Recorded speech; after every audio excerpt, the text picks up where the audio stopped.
I love to also like keep a breakup going on for centuries. I loved a situationship. Like we'd break up and it'd be like a year later with the farmer's market. All right. Hello. Welcome back, everybody, to another episode of Little Miss. For those of you who are new here, my name's Riley, and every week I pick a topic of conversation designed to make you, the listener, feel as if you're in the room with a friend having the same conversation. I've started doing solo episodes again, and there is a point, there's like a point you reach where at first you feel like a schizophrenic, like talking to yourself. And by the way, there's nothing more narcissistic than recording yourself talking and then spending the next like 6 hours editing yourself into small clips. But once you hit this point where you're like, oh, I'm definitely like a schizophrenic, like this feels very strange. But then if you wait and you pass through it, you're like, oh, this is the best thing ever. Like everyone definitely wants to hear what I have to say. And that's the point I've hit where it's like, oh, I'm sure that people are waiting to hear what I have to say every week. So that's what we're doing today. I saw Becca Moore do today's topic on her podcast, and I was listening to her a lot while she was going through her breakup. And it was a while ago. I can't even remember what episode, but she started an episode by listing her accomplishments and things that like she felt really proud of. And I think that anyone that's like going through a breakup can relate to the feeling of like, oh, like obviously, especially if you've been dumped, you're like a low for sure, without a doubt. And I liked hearing her accomplishments and I liked her listing it like that. And I was like, oh, I feel like that's something that I could do as well. Like I think once I started thinking of it as a topic for the podcast, I started like kind of switching my mindset, which by the way, I've gone analog. I found this cute little journal at Target. And I started writing down, like, as I would think of them, some of my accomplishments that I'm proud of. And I realized I actually had quite a few. Like, I have 2 pages in here. And some of them are small and some of them are big, but they're all going to be on this episode. Okay, starting out small. Also, if anyone doesn't know me in real life, I feel like this is also a good way to get to know me. Because I'm going to be... A lot of these are from when I was like younger or a teenager, and then obviously some are more recent. But the first thing that came to mind when I was writing this was I won the state Lego robotics like tournament in Wyoming twice in a row, which I'm just gonna put that out there. That's a big 2. Twice in a row, and I was like 12 to 13. And do I think about this often? No. But was it the first thing that came to mind when I wrote out this list? Yeah, absolutely. So obviously I'm going to say it. It's funny too, because like I'm not good at math at all. Like not even a little bit. And there's a lot of math in that, I think. I barely even remember what we did. But hard to forget winning, you know what I'm saying? Okay, so the next thing I want to write about, or next thing on my list, is that when I was probably 17 or 18, give or take, someone wrote a book about me. And was it mildly traumatizing because I had no interest in them writing a book about me? Yes, of course. Yeah, obviously. But it did make my list. I don't know if he ever finished it. And again, I didn't have any feelings for this person. I'll let you guess that it was in fact a love story or something. I don't know. I never read it, but my sister did. She read like the first chapter, which is also crazy because she wrote it. It was like she read it and it was like the TikTok was like, is this play about me? And she read it, and it was clearly about me, not about her. But she like looked at it and she goes, I can guess as to who these people are. It's literally blow by blow what happened. Yeah, so I don't know if he ever finished it. I do know it was about me. He also would like post on Instagram like snippets from it, and people would screenshot it and send it to me because it's obviously about me. And I remember in one of them he wrote her crooked tooth, and I still think about that because I read that like snippet, and at this point I already knew this book was about me. And he actually, you know what, let me find it. Let me just find it. Let's see. Okay, I think this is like a poem, but if I were to tell this whole story, you would also know this is about me. Or maybe this isn't a poem. I don't know. First of all, to give you context for how long ago this is, it's labeled May 25th, 2016, 12:30 a.m. Spooky. Okay, so I lied. I actually don't think it's this one, and I think he deleted it, which sucks. When Taylor wakes up, I'm actually gonna have her come in here and confirm the fact that there was a passage on his Instagram that said she smiled at me with her crooked tooth, because otherwise I'm gonna look ridiculous. Okay, anyway, I'm gonna put a pause on that until Taylor wakes up. Actually, before I move on, I remember he posted the post of this the day of my graduation party. So moving on, the next one on my list is living alone away from my family during COVID. And I didn't know it was COVID when I moved to Utah from Wyoming, but COVID hit like very soon after I moved, and then I got my own apartment. It was a 1-bedroom, and at one point I was working 2 jobs, and I was working at Texas Roadhouse, and I swear to God I got poisoned. I'm not even kidding. I do think I got poisoned. That's not even me being like funny, but I was so sick, and I had my not Charlie, I had my other dog, and it was one of those apartment complexes where I was on like the 2nd floor, and they had like a courtyard. So if I had to, when I let Zeus out, I just had to walk him every day, like several times a day. And I was so sick that I think I went to go let Zeus out, like to walk him, and I was throwing up in the bushes while I did it. But that's why I'm writing it on my list of accomplishments, because like I did that even when I was throwing up in the bushes. I like did that, and I took care of him. And that leads me to my next one, which is when I had to put him down. I also wrote that on there because I was 2 years ago, maybe last year, something like that. And it's growing up, like when we had pets, and because we always had pets growing up, but whenever they got too old or too sick or something happened, like my parents would make the call on it. Like they would be the ones to be like, yeah, this is time. And that dog was the first one that I was like, yeah, it's time. Like, I have to do this. And I wish he'd gotten like, I guess part of me wishes he'd gotten like actually sick or something had been wrong, because he didn't. He was just so old. And I knew he wasn't like happy anymore. But I'm listing that because like that was actually me calling the vet to make the appointment to put Zeus down. I had him for like 13 years. That was super tough. And I did that. So I'm writing that down. Okay, so this one is less accomplishment, more privilege based, but I still wrote it down because I've met people my age who have never been to a concert, which still, that does seem kind of crazy to me, privilege or not, and whatever. But I've seen over 40 artists live in concert. My first concert was Elton John. My mom took me and Taylor to see him, and I was really little and I didn't care. One thing about me was that at 10, I did not care about Elton John at all. And then I actually saw him 2 more times. So I've seen him a total of 3 times. And then as far as like countries go, like at 27, I've seen at least, like I think I counted 15 when I was writing this down, but I think I was missing a few. So I've seen at least 15 countries, which is like, I'm going to include that in my list of accomplishments. Now we are moving on to a very important one. And this one, I'm like, you're going to hear it and you're like, oh, okay, yeah. And this one, I mean this with my full chest. Like I'll look directly into the camera for this. I once made eye contact with Matthew Gray Gubler from Criminal Minds. Also from my favorite movie, 500 Days of Summer. So, and he smiled at me. So if you think I wasn't going to write that down along with like everything else on this list, yeah, you're dead wrong. That probably should be at the top. I probably should have led with that. All right, next. Now we're moving on to what I wrote down as National Riley Day. Now, I know what you're thinking. Was this in the calendar? No, absolutely not. This was, however, in someone's calendar. Again, did I have feelings for this person? No. But he instituted National Riley Day when he liked me, which is where I came home from work and we did every single thing that I wanted to do. And I am going to put that on my list of accomplishments because that's pretty impressive, honestly. And he was like, oh, I have all your favorite snacks, movies. What do you want to do? It's National Riley Day. So, and also like, if you guys are wondering like where my head comes from, like, yeah, obviously someone instituted National Riley Day when I was 22. Obviously I'm going to think I have a podcast or I want to do a podcast. Are you kidding me? Anyway, moving on. The next thing on my list is I was very strict vegan for 7 years, and I'm not a vegan anymore, but I do have a lot of respect for vegans, and I think it's a healthy lifestyle. Like I think I probably felt the best I ever did when I was vegan. I just like, now I have food like everywhere that I want to eat, and it's easy and accessible, and mostly, hear me out, free.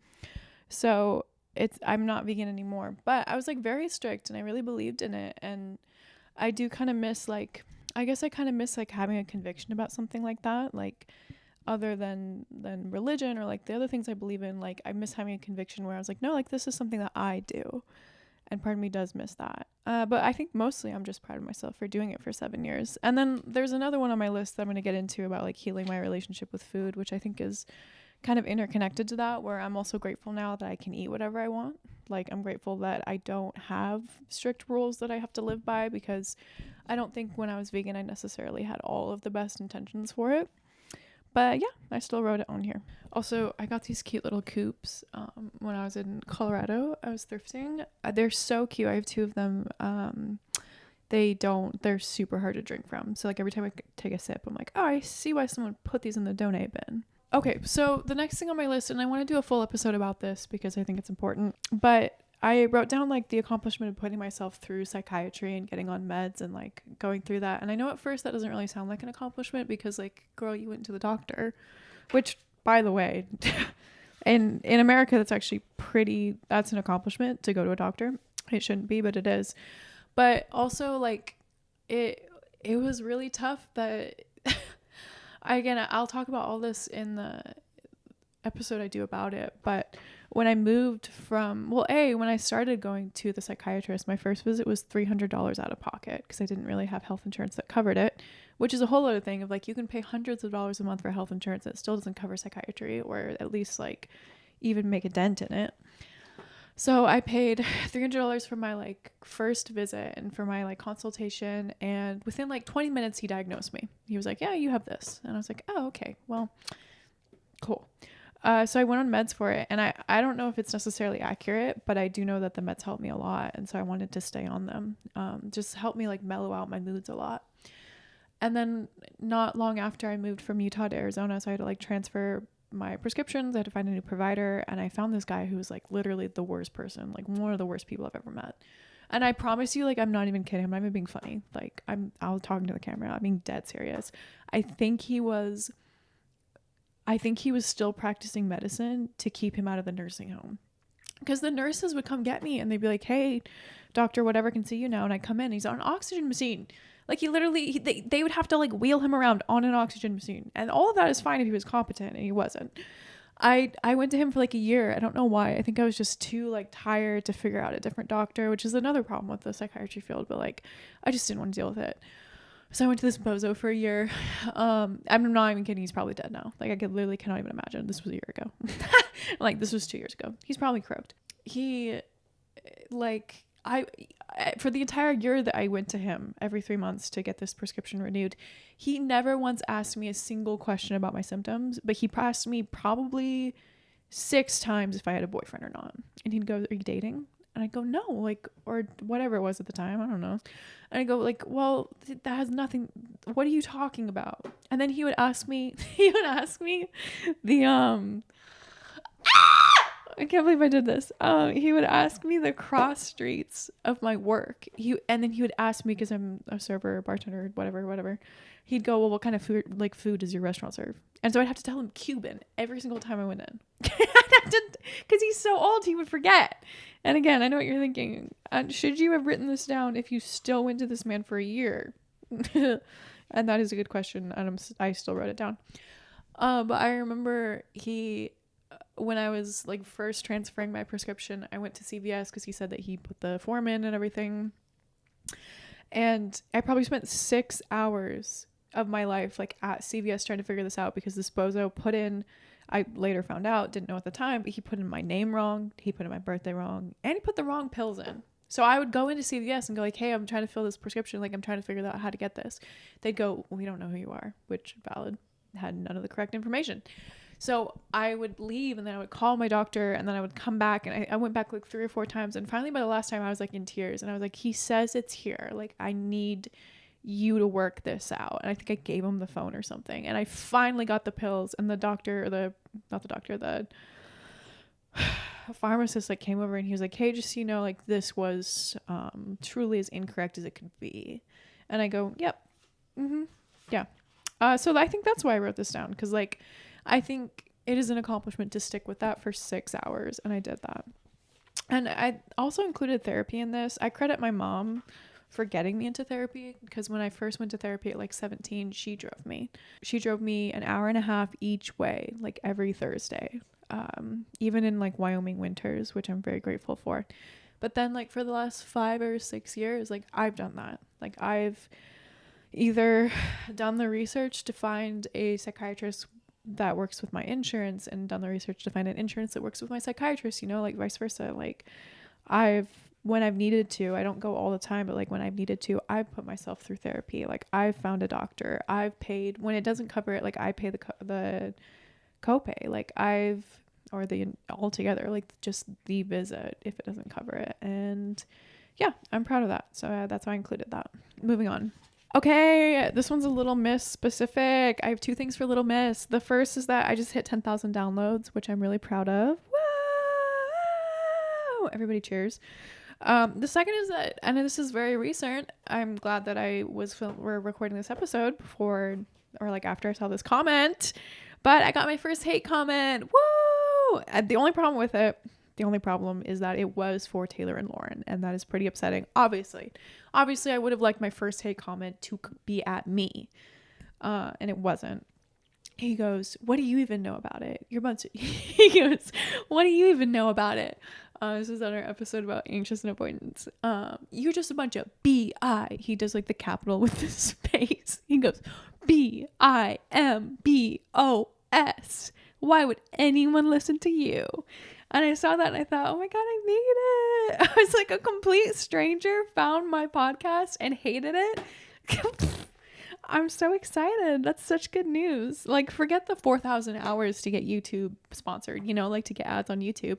I just found Fast Pics Photo, who has, and sorry, the worst photography I've ever seen in my life. Like, I couldn't tell if it was AI. I almost wished it was. I hope that was AI. But he found my podcast and he left me a comment and he hated it. And like, for every positive comment I get, I wish I got one hate comment from a stranger. That's amazing. Okay, anyway. The next thing on my list, this one's going to be short. It's going to be sweet. I have an 800 plus credit score. So sorry. Of course, I'm going to add that. All right, moving along. Here's one. Not only did I think I did 2 years of ASL at the college in Casper, where I'm from, and like that is impressive, but a lot of people put like sign language on their language credit or whatever. That's kind of like, a lot of people have taken 2 years of college or ASL at college, whatever. But I did interpret ASL at the college. I got an actual paycheck to interpret for other students going to college. And yeah, I only got in because my teacher at the college really liked me and she needed help. Like for some reason that semester they had like 6 deaf students all of a sudden. Otherwise I was not qualified to do that as far as like bachelor degrees go. I think you have to have one to interpret, but I did interpret at the college, so I'm going to put that on here. Okay, now we're getting a little bit deeper and a little more serious. The next thing I wrote on my list was that I did not get a nose job. And actually I might go get more wine for this. Hold on. I told him you were asleep when I was doing this, but I was making a list of my accomplishments, obviously. Yeah, of course. And then I'll bleep it out, but I was saying that I wrote a book about me. And then I was trying to find, like, do you remember the passage where it said she had crooked teeth? I do, yeah. Okay. Yes, please. Well, here. At least say it. Yes. I don't remember exactly what it said, but it was like I don't remember if it was a passage from the book itself or if it was just like a poem he wrote, but it did very specifically talk about a crooked tooth, and it very clearly was meant to be Riley. Thank you. This is real. Yeah, just so you know. Thank you. That does help a lot because I was on his Instagram and he deleted it.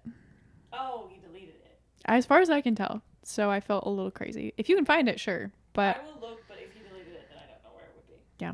Okay. But thank you. This helped. Appreciate it. Okay. That made me feel probably 1,000 times better because I felt crazy. Okay. Oh, okay. What was I talking about before I got more wine? Okay. Yes. I now remember why I went to go get more wine. I wrote this on here because I did not get a nose job, and I forget the age that I told myself I would. I like made a deal with myself because I hated my nose growing up, like to a crazy extent, honestly, to a, as we've already discussed, perhaps a medicated extent. But I hated my nose growing up, and I hated that it was crooked. And I told myself, like, I was like, you know, if I still feel this way at 23, like I'm gonna get a nose job, or 24 or 25, and I just never did. And I went in to get other stuff done. Like I did get lip filler at one point, and I've gotten Botox before. And it was always like on the possibility list of like, well, you know what? It's always there if I need it.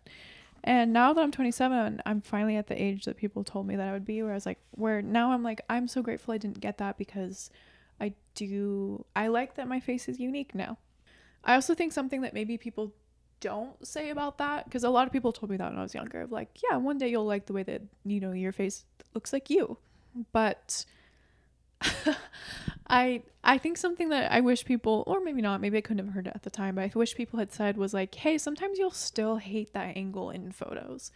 And that is something that I still do, where like you'll see I'm doing it right now, where like I always pose the camera to a certain angle, or like I always take photos at a certain angle, and I'm very happy with that. Like I'm very comfortable doing that, because that's the way that I do feel best when I do that angle. But in general, like when I'm not the one that has to actively perceive it, like I'm really grateful that I didn't do that, and I'm really grateful that I have something interesting on my face. And I'm really grateful that I've gotten to the age where like that is a good thing. And I'm also grateful that I've gotten to the age where like I'm able to sit there and be like, yeah, there's like nuance with that, where I'm happy I have it. I don't have to love that like in every photo and at all times. There we go. Okay, now we moved on to me healing my relationship with food. And that's, I wrote on here mostly, and I'm going to stick with that, because even like through, I go through phases where I still really struggle with that. And I'd say like probably for the last like month or so, I've really been in that phase, and I kind of got out of it last week, which I mean, I go through phases with everything, so that's not really surprising. But yeah, I still go through phases where I'm like, I still like watch what I eat, and I feel really self-conscious, and like I try to like lock in, and like I'm gonna eat healthy this week, like no oils, no fried foods, nothing like that. And I actually don't think that's really unhealthy. I remember when I was first in therapy, which is what my mom put me in for food, and for the fact that I was just like so afraid of eating and afraid of like gaining weight and everything like that. I remember my therapist would tell me like, hey, like I don't eat fast food because it makes me feel bad. And he's like, it's okay to like be a person that has preferences with food, even if they're aesthetic, or even if it feels like it's the same as someone who has a restrictive eating disorder, you know, like as long as it's not to that extent, as long as you're eating, like you can say that eating this food doesn't make you feel good, whether mentally or physically. And at 17, when I was there, I don't think I really understood that. But now that I'm older, I do, where it's like, yeah, like when I'm in these moods, like maybe I will cut out drinking for a month or two. And I've done that before for multiple reasons. But one of them being that, like, hey, I actually don't like necessarily how I feel right now, or my energy, or like the way I look in photos. Like I am going to cut out a few things for a while. But I'm really happy that like I got to the state where I can do that, and I don't know. If you told me at 17 that I was drinking literally like rosé and eating popcorn that I was like 20 minutes ago that has oil in it, like I would actually lose it. I'd probably be in tears, because I was so strict with myself, which is like going back to being vegan. Like I wasn't just vegan, I didn't eat oil at all, or fats or avocado or peanut butter for years. I was just like so afraid of it. And so I'm happy that like I don't think I'll ever get to the point where I stop thinking about it, because I always think about it. But I've very much gotten to the point where it's like I can think about it and still eat it, or I can think about it and go through phases where I eat a little bit healthier. Like I've found that nuance that I think my therapist was talking about, and I never thought I would find nuance again with food, truly. Like I never thought there would be a gray area with food. And I did. I found that. So, and also I'm so grateful that I found that, because there's just like so many things about food that is actually just connection. Like like when you're last week when I was on a girls trip, like wine is a lot of connection. Like we would drink wine at night, or my friend bought this entire bag of cotton candy, which is like okay. And I love her, but like I could never have just eaten cotton candy if I was 17. Like I never could have just like eaten that on the way up and the way back. And our entire days, like when I go on trips with them or otherwise, like I plan it around food, and I want to try this restaurant, I want to do this. And like even when I've been dating, like this cupcake, like that's time that I spent with my boyfriend at the time. Or even I've spent like dating, like when you're cooking together and you're like, this is something that we eat together. Like I'm glad that I got to a point where I could eat food like that again, because genuinely at 17 I didn't think I'd ever would. I think I'd be like, oh yeah, babe, like we can definitely eat like a literal Wendy's baked potato mustard because it has no fat in it. That was kind of my go-to for a while. I talk about this all the time. I think I've talked about this on podcasts, but when I was like 18, 19, when I was still in the middle of this, like we went on a 2-week road trip like across the states, and I was very much in the middle of like, I cannot eat anything that has any fat in it, and I cannot eat anything that has any animal products in it. So for lunch, I would just I would open up a can of corn and I'd eat it with a spoon. Or we would go out to eat for like Asian food, like wherever they would stop, like Thai food, Chinese food, whatever. I would just get steamed vegetables with white rice. And I would ask the server like, hey, like, please do not make sure that there's no oil in this because I can't take it. And I don't regret eating like that because I think it saved me a lot from like restriction as far as just calories go. Because like once I switched to being vegan, I switched from eating nothing, which is kind of what I was doing, to at least eating something. Like it wasn't like I was ever really hungry. Looking back, I was probably only logging like 900 calories a day or 1,000 just because it takes so much volume to eat what I was eating for the same amount of calories. I forgot where I was going with that. Same amount of calories. I forgot what I was doing. Let me drink another glass. Oh yeah, I think I was talking about how like I don't regret like eating like that because it was actually the lesser of two evils at the time. And I think that if I hadn't found that vegan diet, I probably couldn't have gone on that 2-week road trip to begin with, you know, because I would have been too tired and I would have been so afraid of eating anything instead of being afraid of like eating oils or fat or anything like that. I would have been too afraid of eating anything. So I'm happy that I found that. I'm very, very grateful that I found that diet at the time. But yeah, I think that's why I wrote it in here. I'm grateful that I don't do that anymore. The third to last thing that I'm really proud of is that I've always like been able to make, whether romantic, platonically, like I'm very easy. I can make connections. Like I can create connections. I can make the first move. I can either ask them out or I can ask someone to spend time with me. Like I've never struggled with that. And that I think that is an accomplishment because I see other people around me who are good at so many other things that I'm not, but they really struggle with that. And I'm like, oh, that came like pretty naturally to me. The last thing on my list is that I quit doing situationships because I was so good at situationships. Like truly, I loved a situationship. Like we'd break up and it'd be like a year later with the farmer's market. I love to also like keep a breakup going on for centuries. And I love to get back together with people, and I love to like, oh my God, I can't even list how many that I was like, yeah, we should definitely beat this dead horse. Like we should definitely keep this going, even though both of us are deeply unhappy. Yeah. And I'm really grateful. And I'm proud of myself for the fact that like, even in this last breakup, I don't think he didn't want anything to do with me, but I didn't want anything to do with him either. Like I blocked him on everything. And like, I have no interest in like bringing up a conversation with that. It's not like I even tried. Like yeah, I'm proud of myself for at least like knowing like when things, maybe that's what it is. Like I'm proud of myself for knowing like when things end, for the love of God, like let them end. I've never been good at that. Every ending in my life has had like a massive comma, like a massive like question mark. And I kind of stopped doing that this year. So I am very proud of myself for that. I think that is everything on my list. Also, my laptop is dying, so I do have to wrap this up. If you liked this episode, please like, comment, subscribe, share. I would love that. Please send in any questions, like DM me, text me any questions you want to do, because we do Q&A episodes all the time. Also, send me in specifically relationship ones, because my friend Lacey and I are going to be doing another episode soon, and I know that it would be fun for us to both answer questions. But yeah, if you listen this far, thank you so much, and I will see you next week.